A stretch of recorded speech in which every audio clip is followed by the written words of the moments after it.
পশ্চিমবাংলায় আজকে mob lynching হচ্ছে এবং দিস ইজ ভেরি আনফরচুনেট।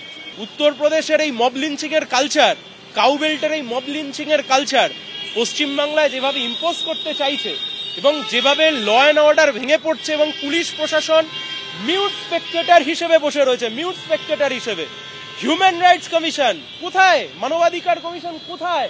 কারুর কোনো দেখা নেই। পুলিশ সুমোটো ভাবে কোনো ব্যবস্থা গ্রহণ করলো না। কলকাতার বুকে এই ঘটনা, এমন নয় যে জেলার বুকে কোনো ঘটনা, এমন নয় উত্তরবঙ্গের বুকে কোনো ঘটনা, এমন না পুরুলিয়ার বুকে কোনো ঘটনা, মানে বলতে চাইছি শহর থেকে দূরে কোনো ঘটনা, শহরের বুকের ঘটনা। আজকের এই ঘটনাকে পুলিশ যদি না আটকাতে পারে, আগামী দিনে গোটা রাজ্য জুড়ে এই ঘটনা ছড়িয়ে পড়বে। একে বন্ধ করতে হবে। আমরা কমপ্লেন দিয়েছি, আমরা আশা করি পুলিশ ব্যবস্থা গ্রহণ করবে। যদি না করে তাহলে আইনের পথে যা হয় আমরা তাই করব। গীতা পাঠের দিন আমিষ খাবার বিক্রি করায় বিক্রেতাকে মার, ব্রিগেডে চিকেন প্যাটিস বিক্রেতাকে মারধর, স্টল ভাঙচুর।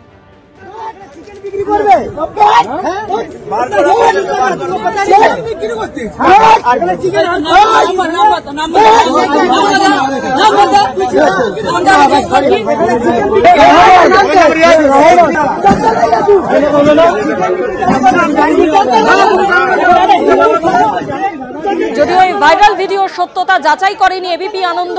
চিকেন প্যাটিস বিক্রেতাকে মারধরে সেই ভিডিও ভাইরাল হয়েছে, সেই ছবি আপনাদের সামনে তুলে ধরছি। ব্রিগেডে চিকেন প্যাটিস বিক্রেতাকে মারধর, গীতা পাঠের দিন আমিষ খাবার বিক্রি করায় বিক্রেতাকে মার, এবং এই ভিডিও সত্যতা যাচাই করেনি এবিপি আনন্দ। আর এই ঘটনায় ময়দান থানায় অভিযোগ দায়ের করেছে সিপিএম।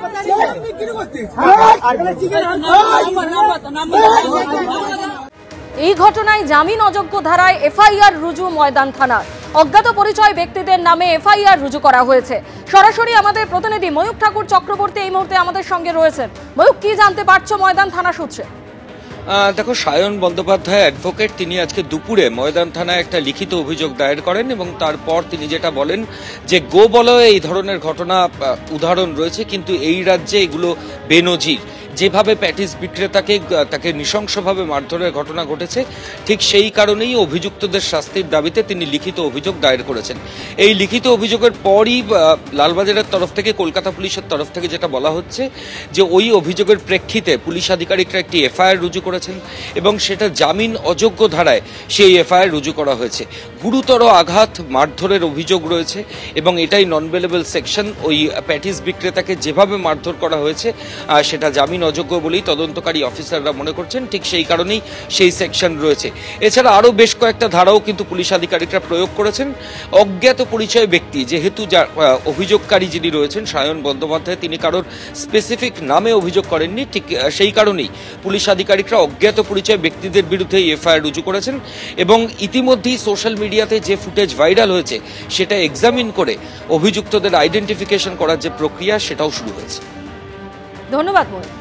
গীতা পাঠ যারা করছেন তারা তো গীতার মূল মন্ত্রটা বুঝবেন। গীতা কি বলে?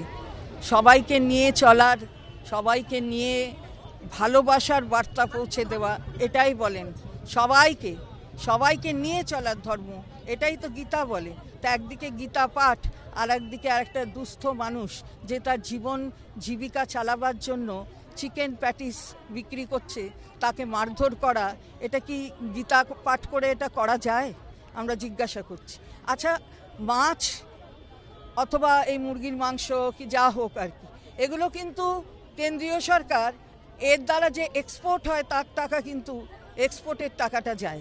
তাহলে কি হয়? তাহলে এই যে এক্সপোর্ট হচ্ছে তার টাকা দিয়ে দিব্যি খাওয়া যায়, আর এখানে একটা চিকেন প্যাটিস বিক্রি করছে দুস্থ মানুষ, তাকে মারধর করা যায়। এই দুটো হয়? আমাদের লোকজন অন্তত এই জিনিস, এই কাজ করতে পারে না, এটা আমি মনে করি।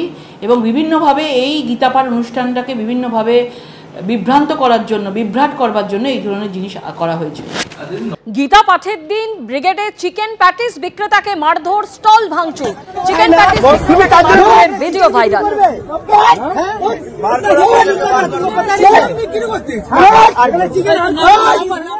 প্যাটিস সব ফেলে দিল টেনে টেনে, নাম বলতি। আপনাকে কি জিজ্ঞেস করলো? বলছে কি চিকেন প্যাটিস? আমি চিকেন প্যাটিস আছে। এসে জিজ্ঞেস করলো চিকেন প্যাটিস? হ্যাঁ, বলে চিকেন প্যাটিস আমি আছে। হ্যাঁ, তারপরে বললে নিয়ে তুলে তাহলে ফেলে দিলাম। তারপরে আপনাকে মারধর করলো? হ্যাঁ, মারধর করেছিল। কেন মারধর করলো? কি বলে মারধর? বলছে তুই চিকেন প্যাটিস পাওয়া কেন? স্যার আমি চিকেন প্যাটিস ব্যবসা করছি। আমাকে বলছে তুমি ব্যবসা করছো চিকেন। আমি বলছি দেখুন দাদা আমি জানি না এখানে মাল লেগেছি। কত টাকার মাল ছিল? 3,000 টাকার মাল ছিল। 3,000 টাকা সব ফেলে দিয়েছে। সব মাল ফেলে তারপরে দিয়েছে। তোমার কোথায় লাগলো, কোথায় লেগেছে? হালকা মেরেছিল তো, চানমুতো মেরেছিল, পিঠে মেরেছিল। তারপরে তুমি কি থানায় বললে আজকে?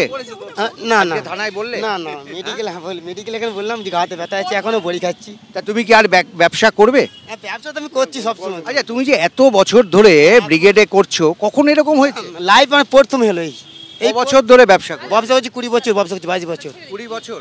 20 বছর ধরে ব্যবসার পর এই প্রথম এরকম? প্রথম। আজকে এই আক্রমণ, এই একটা দরিদ্র প্যাটিসালার উপর শুধু আক্রমণ নয়, এটা হচ্ছে সেই মানসিকতা যেটা ঠিক করে দেয় বিজেপির আগ্রাসী, মনুবাদী, ব্রাহ্মণ্যবাদী, এক দেশ, এক ধর্ম, এক ভাষা, এক নিশান, এক দল, এই মানসিকতার। এই সব অসভ্যতম বাংলার মানুষ বরদাস্ত করবে না। আর যারা এই কাজের সাথে যুক্ত তাদের বিরুদ্ধে আইনগত ব্যবস্থা তো প্রশাসন নিশ্চয়ই নেবে।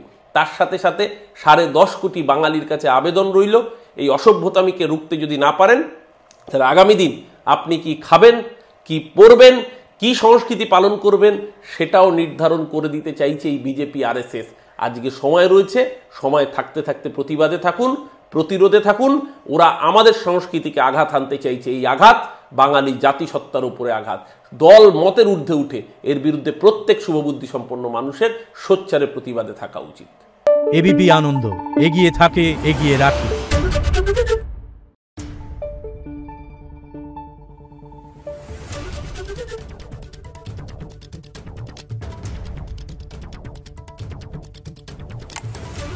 Thank you.